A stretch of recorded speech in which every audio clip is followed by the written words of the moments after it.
बिस्मिल्लाहिर्रहमानिर्रहीम। अस्सलाम वालेकुम। मेरा नाम है ज़ीशान उस्मानी। आज की वीडियो बड़ी इंटरेस्टिंग है और इसका नाम है कामयाबी का जहर। हुआ कुछ यूँ कि मेरा एक दोस्त है अब्दुल्ला, मैं उसके साथ चलता हुआ जा रहा था तो रास्ते में नमाज का टाइम हो गया, हम बैठ के नमाज पढ़ने लगे। उसने हाथ उठाए तो मैंने कहा यार तो अच्छा मौका है, उसकी कुछ दुआएं सीख लूँगा, रट लूँगा उससे। तो उसने बड़ी अजीब व गरीब दुआ मांगी। जुम्मे का वक्त था, जुम्मे की नमाज हुई। कहने लगा अल्लाह साईं वो तमाम चीज़ें जो मेरी सिफात का हिस्सा हैं, जिनकी वजह से मुझे दुनिया मिलती है, जिनकी वजह से मैं दुनिया में तरक्की पाता हूँ, जिसकी वजह से लोग मेरा एहतराम करते हैं, मुझे इज़्ज़त मिलती है, शोहरत मिलती है, पैसा मिलता है, उन सब के शर से मुझे बचा। ये तमाम की तमाम खुसूसियात मुझे जहन्नुम में लेके ना चली जाएं। मुझे दीन के मामले में इनसे दूर रख, आमीन। अब वो भाई साहब तो दुआ मांग के निकल गए तो मैं परेशान हो गया, मैं डेटा वाला बंदा। मैंने कहा क्या मतलब कि जो चीज़ आपको दुनिया में फ़ायदा कर रही है ज़ाहिर बात है वो आखिरत में ही फ़ायदा करेगी। ये कैसे हो गया कि वो हमें आखिरत में नुकसान पहुंचा सकती है? तो मैंने उससे पूछा अब्दुल्ला भैया ये बताओ ना क्या कह रहा गया। तो उसने मुझे दो बातें की, मैंने सोचा वो दो बातें आपसे शेयर करूँ। पहली बात उसने मुझे ये बोली कि हमारे माशरे में कामयाबी का जहर होता है।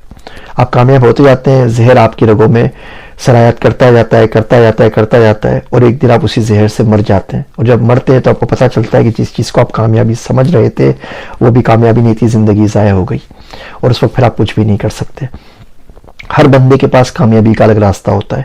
आज आप पाकिस्तान के, इंडिया के 100 लोगों को, कामयाब तरीन लोगों को चूज़ कर लें और जाके इंटरव्यू करें आप कामयाब कैसे हुए। अब यकीन जानिए 100 के 100 की स्टोरी जो होगी मुख्तलिफ होगी और किसी ने एक दूसरे का पाथ फॉलो नहीं किया होगा और आपस में भी ना कंट्राडिक्ट कर रही होंगी। इस बंदे की स्टोरी बिल्कुल अपोजिट होगी इस बंदे से जो कि दोनों के दोनों सक्सेसफुल हो चुके हैं। कुदरत के पास हिदायत के लाखों तरीके हैं, सक्सेस के भी लाखों तरीके हैं, लेकिन होता यह है कि जब हम किसी भी तरीके से सक्सेस पा लेते हैं, माशरे में कोई मकाम मिल जाता है, कोई दो चार पैसे कमा लेते हैं तो बोलते हैं हम सही हैं, बाकी सब उल्लू के पट्टे हैं, बाकी किसी को कुछ नहीं पता। I figure it out everything, और बाकी तो बिल्कुल सब जाहिल लोग हैं, इनमें से किसी को कुछ नहीं पता। फिर बंदा बोलता है मैं कुछ नहीं था, आज सब कुछ हो गया, मैं जीरो से शुरू हुआ था, आज देखो मैं लाखों करोड़ों के अंदर खेल रहा हूँ, क्योंकि मैंने पढ़ाई की, मैंने ये किया, मैं आदमी गायब हो जाता है, बकरा बन के रह जाता है। तो इसकी वजह से बंदे में बहुत ज़्यादा गुरूर आ जाता है।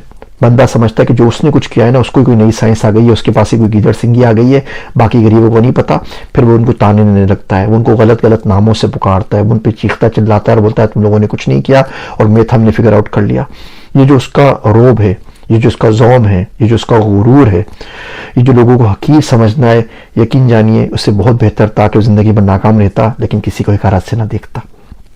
दूसरी बात, बहुत मर्तबा वो चीज़ें जो हमें दुनिया में कामयाब करती हैं आखिरत में नाकामी का बाइस बन जाती है। बहादुरी एक बड़ी अच्छी चीज़ है, दुनिया के अंदर बड़ी चीज़ जानी जाती है, लेकिन बंदा अगर गुनाह के ऊपर बहादुर हो जाए, बंदा बोले जाके मैं किसी की लड़की को छेड़ दूंगा और मुझे किसी की फिक्र नहीं है, पुलिस आती है, कौन बंदा क्या कहता है, तो उसको ले डूबेगी। कंसिस्टेंसी बड़ी अच्छी चीज़ है कि आप एक चीज़ मुसलसल करते चले जाते हैं, लेकिन ये कंसिस्टेंसी अगर गुनाहों पे मिल जाए तो बंदा कहीं का नहीं रहता। आप गाना सुनते हैं, डेली सुनते हैं, आप मूवी देखते हैं, रोज़ सुनते हैं, अच्छा खासा बंदा है, नमाज पढ़ता है, सब कुछ करता है, रात सोने से पहले उल्टी सीधी वेबसाइट के ऊपर जाके थोड़ी सी पोन देख लेता है, कल वो फिर करेगा, परसों फिर करेगा, पूरी ज़िंदगी करता रहेगा। अब वो गुनाहों पर क्योंकि कंसिस्टेंसी आदत है, हर काम मुस्तकिल मिजाजी से करता रहता है, तो गुनाहों पर भी मुस्तकिल मिजाज हो गया, अब ये उसको ले डूबेगी। बंदा बोलता है कि जी वादा खिलाफी नहीं करूँगा, अब उसने किसी गुनाह का वादा कर लिया कि चलेंगे ना साथ जाके पी कर आएंगे, चलेंगे जाके डांस मुजरा देख कर आएंगे, अब वो उसकी वादा खिलाफी भी नहीं करेगा। बंदा कमिटमेंट करता है, वो गुनाह की कमिटमेंट कर लेगा, उसको भी पूरा करेगा। बंदा फयाज पैसा खर्च करता है, गुनाह के रास्ते में जाएगा, वहाँ भी फयाजी उसके हाथ में रहेगी। तो इन चीज़ों पर बड़ा गौर करना चाहिए कि वो चीज़ें जो दुनिया को में आपको आगे लेके जा रही हैं कहीं ये तो नहीं कि आपकी आखिरत की तबाही का बाइस बन रही हो। मैंने बहुत कुछ सीखा, सोचा आप लोगों को सिखाऊं अब्दुल्ला की दुआ के बारे में। मेरे वास्ते दुआ कीजिएगा। मैं हूँ आप सबका ज़ीशान उस्मानी।